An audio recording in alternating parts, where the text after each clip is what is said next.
नमस्कार मित्रों, अमितायुष mind vision YouTube channel के एक नए एपिसोड में एक बार फिर आपके सामने उपस्थित हूँ।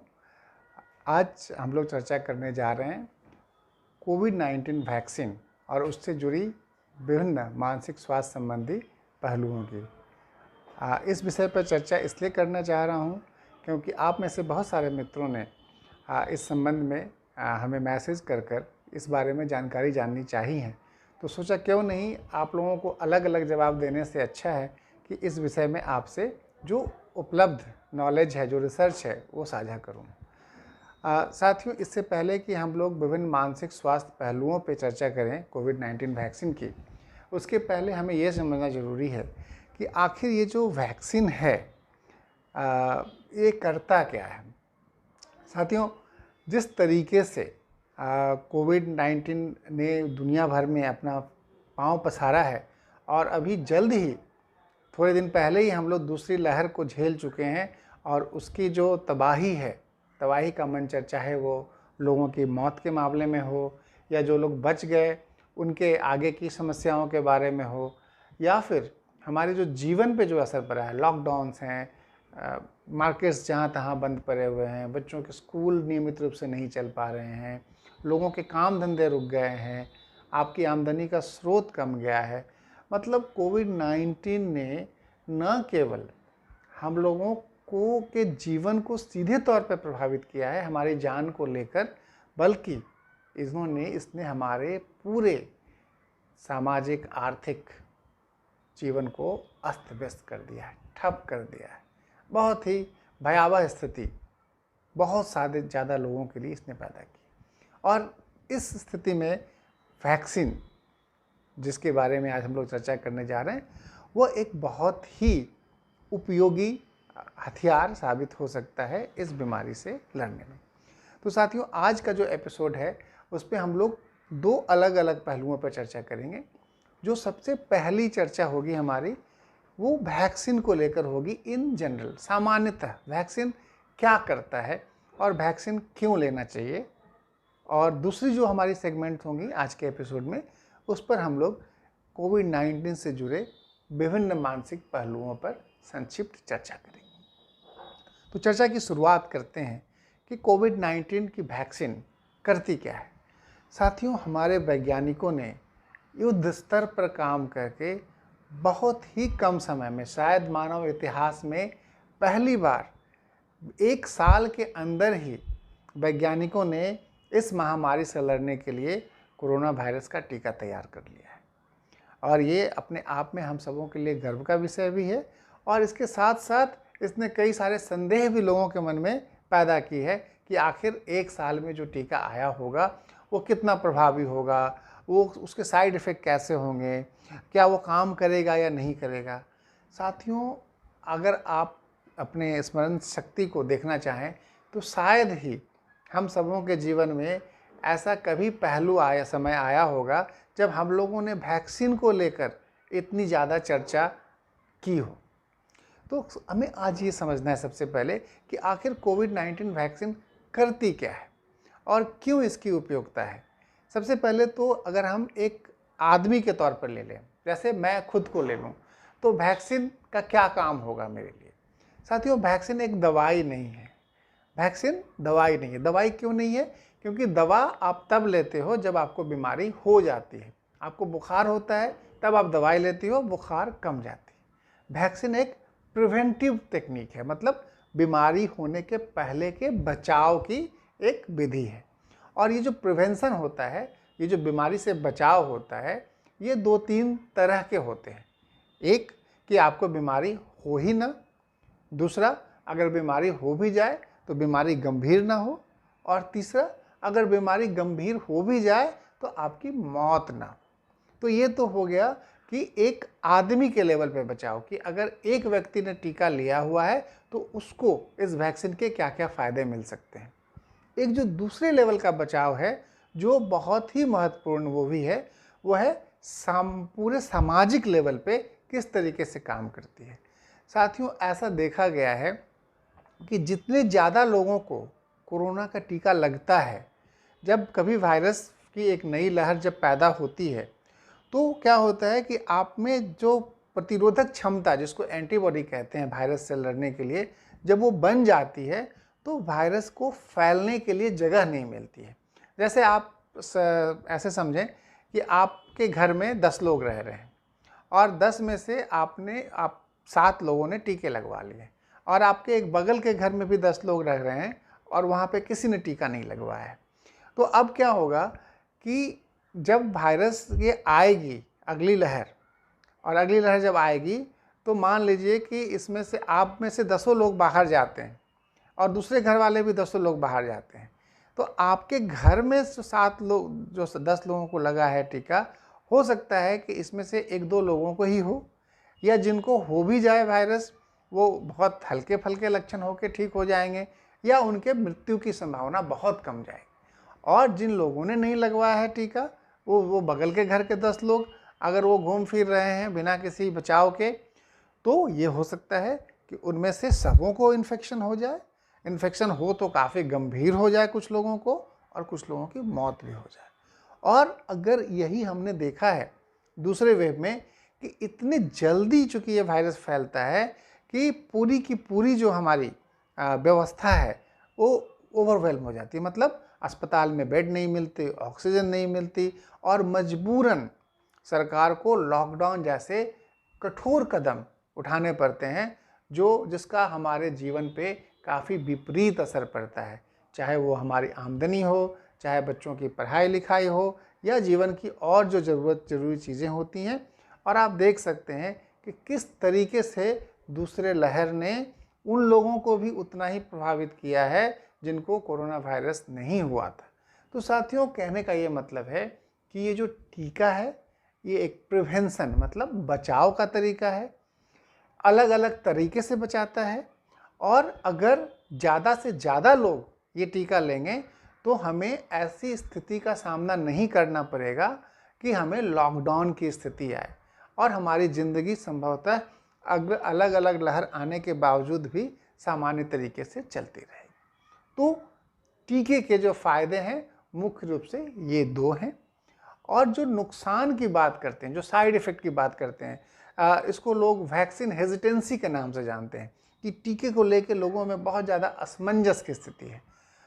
वो मैंने एक कारण जिक्र किया कि कम समय में जो बन गया है, तो लोग इसको लेकर बहुत असमंजस में हैं कि क्या प्रभावी होगा कि नहीं होगा, क्या साइड इफ़ेक्ट इसके होंगे, दूरगामी साइड इफ़ेक्ट क्या होंगे। साथियों, जो वैज्ञानिक विधि है उसने इस टीके के भी विकास में उन सभी चरणों का पालन किया है जो बाकी टीकों में है।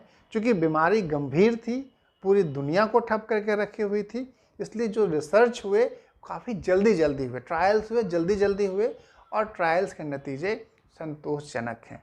वैज्ञानिक समुदाय ने और विश्व के अलग अलग क्षेत्रों के भी जितने लोगों को टीके दिए गए हैं, अभी तक हमें कोई गंभीर बहुत ज़्यादा दुष्प्रभाव नहीं देखने को मिले हैं। इसलिए अभी तक के शोध हमें आश्वस्त करते हैं कि टीके के साइड इफ़ेक्ट बहुत मामूली हैं और इसका फ़ायदा बहुत अच्छा है। और एक बात जो हमें समझनी है साथियों, कि ये एक समय के अगेंस्ट लड़ाई है, इट्स रेस अगेंस्ट टाइम जिसको कहते हैं। क्योंकि साथियों, हम दूसरी वेव से अभी पूरी तरीके से निकले नहीं हैं, और हमें पूरे विश्व ने जैसा देखा है कि एक वेव ख़त्म होता है और दूसरी वेव आने शुरू हो जाती है। तो ये जितने जल्दी, जितने कम समय में हम जितने ज़्यादा लोगों को टीका दिलवा पाएँ, हम उतना ज़्यादा यह सुनिश्चित कर पाएंगे कि जब अगली लहर आएगी तो हमारी जीवन उतनी प्रभावित नहीं होगी जितनी कि पहले के जीवन के वेव में, और संभवतः हम सामान्य जीवन कोरोना वायरस के साथ जी पाएंगे। तो साथियों, ये तो एक सामान्य सी जानकारी हो गई कोरोना वायरस के वैक्सीन को लेके। अब जो हमारी जो चर्चा का मुख्य विषय है, मानसिक स्वास्थ्य और कोरोना वैक्सीन। साथियों, जब मानसिक स्वास्थ्य की हम बात करते हैं तो मूलतः मानसिक बीमारियां जो हम समझना चाहेंगे, एक आम आदमी जो समझता है, वो 2 तरीके की होती हैं। एक होती है सीवियर मेंटल इलनेस, मतलब गंभीर मानसिक बीमारियां, और एक होती है कॉमन मेंटल इलनेस, मतलब आम मानसिक बीमारियां। साथियों, सीरियस मेंटल इलनेस के मतलब उन बीमारियों से होता है जिसको आम आदमी अपने सोच समझ से पागल व्यक्ति बोलता है, वो व्यक्ति हल्ला करते हैं, वो व्यक्ति हंगामा करेंगे, गाली गलौज करेंगे, कपड़े टूटे फूटे होंगे, खुद में बुदबुदाते रहेंगे, एकांत रहना चाहेंगे। मानो कि आप उनको देखकर ही पहचान जाओ कि ये व्यक्ति मानसिक रूप से बुरी तरीके से मानसिक समस्या से पीड़ित है। और जो दूसरी बीमारियां हैं जिसको हम लोग कॉमन मेंटल डिसऑर्डर कहते हैं, आमतौर पर उसमें वैसी बीमारियां आती जिसमें घबराहट, बेचैनी, अनिश्चितता, उल्टे पुल्टे ख्याल आना, नकारात्मक ख्याल आना, अवसाद के लक्षण। इनमें अगर बीमारियों का नाम मैं साझा करूं तो ये बीमारियां मुख्यतः डिप्रेशन, अवसाद, social anxiety, panic disorder, obsessive compulsive disorder, phobic disorder, इस तरह की बीमारियों का समूह कॉमन मेंटल डिसऑर्डर होता है, जो ऐसे व्यक्ति आम व्यक्तियों की तरह होते हैं, पर उनकी सोच इस तरह से उनको प्रभावित करती है कि उनके इमोशंस, वो काफ़ी डरे होते हैं, घबराए होते हैं, वो निर्णय नहीं ले पाते, वो खुल के नहीं जी पाते, उन्हें कहीं जाने में अकेले डर लगता है। और ये तरह तरह के लोगों का समूह है। साथियों, अगर हम इन दोनों को जोड़ दें, गंभीर मानसिक बीमारी और आम मानसिक बीमारी, तो हमारे सरकारी आंकड़े कहते हैं कि तकरीबन इस देश में हर एक 8, 10 या 11 लोगों में से एक आदमी को ऐसी बीमारियों का सामना करना पड़ता है अपने जीवन काल में। एक बहुत बड़ा समूह है, और चूंकि ये बहुत बड़ा समूह है, इसलिए ये आवश्यक है कि इस समूह में के लोगों में भी कोविड वैक्सीन को लेकर जो झिझक है उसको तोड़ा जाए, और उसकी जो भी जानकारी है, भ्रांति हैं, उसको उन्हें समझाने का प्रयास किया जाए। तो हमारा प्रयास इसी विषय पे आज संक्षिप्त चर्चा करने का है।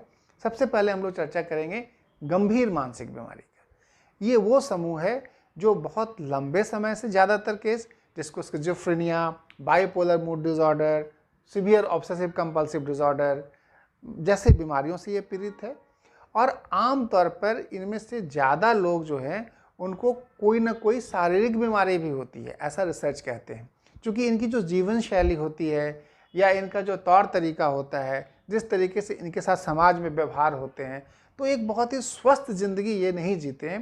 तो इस वजह से गंभीर मानसिक बीमारियों वाले मरीजों के साथ उन्हें शुगर, चीनी की बीमारी, ब्लड प्रेशर की भी अधिक ब्लड प्रेशर की बीमारी और मोटापा, ये 3 बीमारी आमतौर पर इनके साथ साथ चलते हैं। साथियों, अगर आपने कोविड-19 कोरोना वायरस के बारे में जानकारी पढ़ी होगी या कहीं से सुनी होगी, तो आप जानते होंगे कि वैसे व्यक्ति जिनको शुगर की बीमारी है, जिनको बीपी ज़्यादा है, जिनके जो मोटे हैं, उनमें कोरोना वायरस होने पे उनको कॉम्प्लिकेट करने का, उनके ज़्यादा भयावह होने का और उनके मौत होने की संभावना बहुत ज़्यादा होती है। तो साथियों, ये जो समूह है हमारा, जो गंभीर मानसिक बीमारी से पीड़ित जो मरीज हैं, उनमें अगर कोरोना वायरस हो जाता है तो उनके मौत होने की या उनके इंटेंसिव केयर यूनिट में जाने की बहुत ज़्यादा संभावना होती है। इसलिए ये जो समूह है, इसके लिए टीके का बहुत ज़्यादा उपयोगिता है, क्योंकि टीके किन चीज़ों से बचाता है, जैसा मैंने शुरू किया, या तो होने ना दे, या तो हो तो सीवियर, गंभीर ना हो पाए, और गंभीर हो भी जाए तो इसको मौत नहीं होने देती है। तो ये 3 उपयोगिता गंभीर मानसिक बीमारियों के पीड़ित लोगों के लिए है। कई बार हम लोगों से ये सवाल पूछे जाते हैं कि क्या ऐसे लोगों को टीका लगाना चाहिए या नहीं लगाना चाहिए।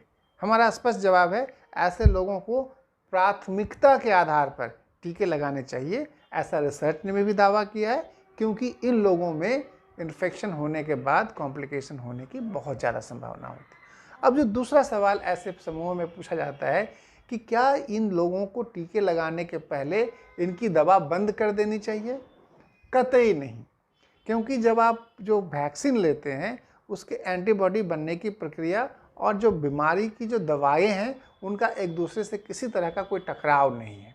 इसलिए नियमित रूप से दवा लेते रहें, वैक्सीन वाले दिन भी दवा लेते रहें, और अगर वैक्सीन लेने के बाद आपको कुछ साइड इफ़ेक्ट्स होते हैं, बुखार, सर दर्द, बदन दर्द, तब भी ये दवा लेते रहें, और इसके साथ साथ अपने नज़दीक के डॉक्टर से परामर्श लेकर वो उसकी भी दवा साथ में मिला कर लेते रहें। तीसरी चीज़ जो ये लोग पूछते हैं कि क्या ऐसे गंभीर लोगों में वैक्सीन लेने से क्या कोई गंभीर कॉम्प्लिकेशंस हो सकते हैं वैक्सीन के? ऐसा अभी तक हमारे पास कोई रिसर्च नहीं है जो इस तरह की स्थितियों की तरफ इंगित करती है। मानसिक रोगियों में भी जो भी साइड इफ़ेक्ट हैं वो भी उतने ही हैं जितने कि अन्य समूहों में। तो साथियों, जो रिसर्च हमें बताती है कि बेहतर एंटीबॉडी वैक्सीन से बनने के लिए एक चीज़ जिसका उपयोग देखा गया है वो है अच्छी नींद का। तो अगर आप वैक्सीन लेने जा रहे हैं तो इस बात की कोशिश करें कि वैक्सीन लेने के पहले जो रात है उसमें खूब बढ़िया से सोएं, और सुबह की अगर आपकी दवा चलती है तो आराम से दवा लें और वैक्सीन कराने जाएं।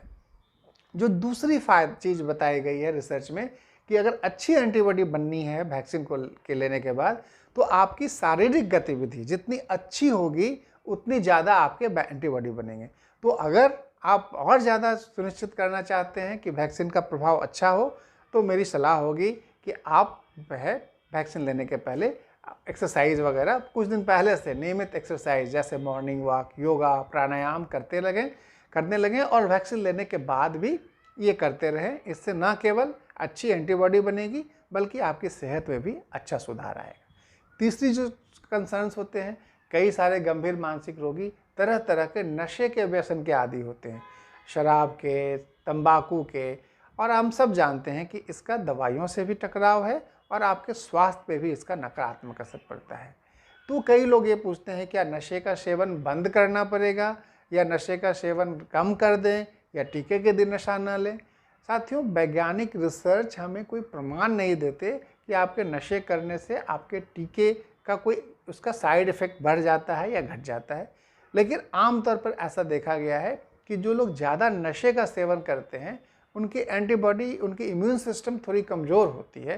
तो इस बात में कोई आश्चर्य नहीं होना चाहिए कि आप अगर नशे का सेवन करते आ रहे हैं या टीके के बाद भी कर रहे हैं तो हो सकता है कि आपकी एंटीबॉडी उतनी अच्छी ना बने। इसलिए मेरी सलाह होगी कि नशे और टीके में कोई लड़ाई नहीं है, लेकिन अगर आप इसे कम कर पाएँ, छोड़ दें, तो ये आपके बीमारी के भी सुधार के लिए अच्छा होगा और आपके वैक्सीन के इम्यून रिस्पॉन्स के लिए भी अच्छा होगा। लेकिन आप इस बात को लेकर वैक्सीन लेने में देर ना करें, क्योंकि ये लड़ाई हमारे समय की है। जितनी जल्दी आप वैक्सीन लगाएंगे उतने जल्दी आप खुद को और समाज को सुरक्षित रखने में एक अपना महत्वपूर्ण योगदान दे पाएंगे। जो दूसरा समूह हमारा है वो है कॉमन मेंटल डिसऑर्डर का। आमतौर पर जिन बीमारियों का मैंने नाम लिया है, ये लोगों में ऐसा देखा जाता है कि ये लोग आमतौर पे काफ़ी घबराए लोग होते हैं। इनमें कोई भी नए प्रयोग को लेकर बहुत ज़्यादा हिचक होती है। ये दवा को भी लेकर काफ़ी सशंकित होते हैं। दवा के साइड इफ़ेक्ट कैसे होंगे, दवा कितने दिन लेना पड़ेगा, दवा का 2 दवाइयों का इंटरेक्शन तो नहीं होगा, तरह तरह की जो है इनके मन में आशंकाएं चलती रहती हैं। और ख़ासकर जब कोई अनिश्चित वातावरण आता है, जैसे कोविड वैक्सीन को लेकर रोज़ नई नई तरह की जानकारियाँ आ रही हैं, 1 डोज, 2 डोज, ये वाली वैक्सीन, वो वाली वैक्सीन, दोनों को मिला के, तो ऐसे लोगों के समूह में कई सारे लोग खुद को अपने आप को ज़्यादा निश्चित करने के लिए खूब सारी पढ़ाई करते हैं इन चीज़ों के बारे में, ताकि वो निश्चिंत कर लें, खुद को बिल्कुल 100% सुनिश्चित कर लें कि वैक्सीन लेने पे उन्हें कोई दिक्कत ना हो।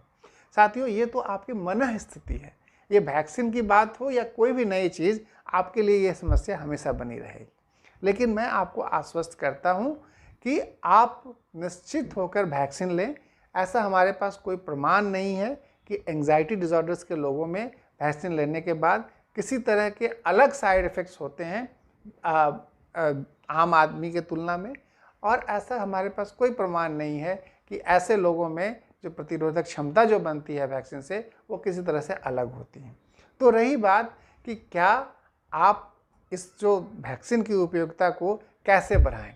कई सारे लोग हमें मैसेज करते हैं कि आज वैक्सीन लेना, आज दवाई बंद कर दें क्या, अब वैक्सीन लेने के कितने दिन तक दवाई रोकनी पड़ेगी। यहाँ भी मेरा जवाब बिल्कुल साधारण है।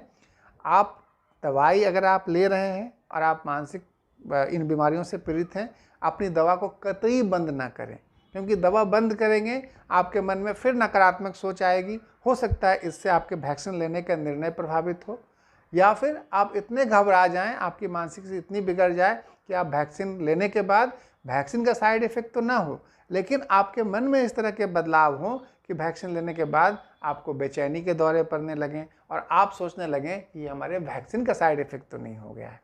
तो आप दवा बिल्कुल बंद ना करें। जैसा कि मैंने पहले कहा है, ये सुनिश्चित कर लें कि आप खूब बढ़िया से सोएं वैक्सीन लेने के रात में। और तीसरी बात, अगर आप योगा, प्राणायाम, व्यायाम नियमित रूप से करना शुरू करें और वैक्सीन लेने के बाद भी करते रहें, तो आपके लिए इम्यून सिस्टम के लिए ज़्यादा प्रभावी रिस्पांस बनने में मदद मिलेगी। और तीसरी बात, दवाइयों का वैक्सीन से कोई साइड इफ़ेक्ट, कोई रिएक्शन नहीं है। अगर वैक्सीन के बाद कोई भी आपको फीवर वगैरह आती है, ये दवा भी लें और वो ऊपर से फीवर वगैरह की दवाई भी ले सकते हैं। साथियों, हमें ये समझना पड़ेगा कि जो मानसिक स्वास्थ्य से जो पीड़ित लोग होते हैं, मानसिक स्वास्थ्य संबंधी समस्याओं से, वो समाज के बिल्कुल ही एक तरह से समझें कि आप जहाँ भी हैं, अगर आप ऊपर के अपर क्लास में हैं या मिडिल क्लास में हैं या लोअर क्लास में हैं, सामाजिक मानना ऐसी है कि लोगों के साथ जिस तरीके से बर्ताव होता है या लोगों में जिस तरह से अपने अंदर हीन भावना आती है, कई बार ऐसे लोग वैक्सीन लेने से हिचकिचाते हैं या घर वाले भी उन्हें सोचते हैं कि इनको वैक्सीन की ज़रूरत क्या है। तरह तरह की जो है, एक तरह से समझें तो नेग्लेक्ट होता है। और ये समूह चूँकि बहुत बड़ा है, इस देश में हर एक 10-11 में से एक व्यक्ति इससे पीड़ित हैं, इसलिए ये बहुत ज़रूरी है कि आप अपने मानसिक स्वास्थ्य को अच्छा रखें, कोविड के इन्फेक्शन से बचाने के लिए खुद को तत्पर रखें और बिल्कुल ही ना घबराएं। निश्चित होकर वैक्सीनेशन के में भाग लें, अपने लिए और समाज के लिए अपना महत्वपूर्ण योगदान दें। और आप अगर वैक्सीन लेने के बाद अच्छा महसूस कर रहे हैं, तो और लोगों को भी प्रेरित करें कि वो वैक्सीन लें। बिल्कुल ही घबराने की कोई बात नहीं है। साथियों, हमारी आज की एपिसोड की कोशिश इन्हीं चीज़ों पे एक ब्रीफ जो छोटे संदर्भ में एक प्रकाश डालने की थी। अगर आपको हमारा ये एपिसोड अच्छा लगता है तो प्लीज़ हमारे लाइक बटन को दबाएं, बेल बटन को दबाएं, ताकि हमारे अगले एपिसोड आप तक तुरंत पहुंच जाएं। और हमारे चैनल को सब्सक्राइब करना ना भूलें। आज के लिए बस इतना ही। आपका बहुत बहुत धन्यवाद। नमस्कार।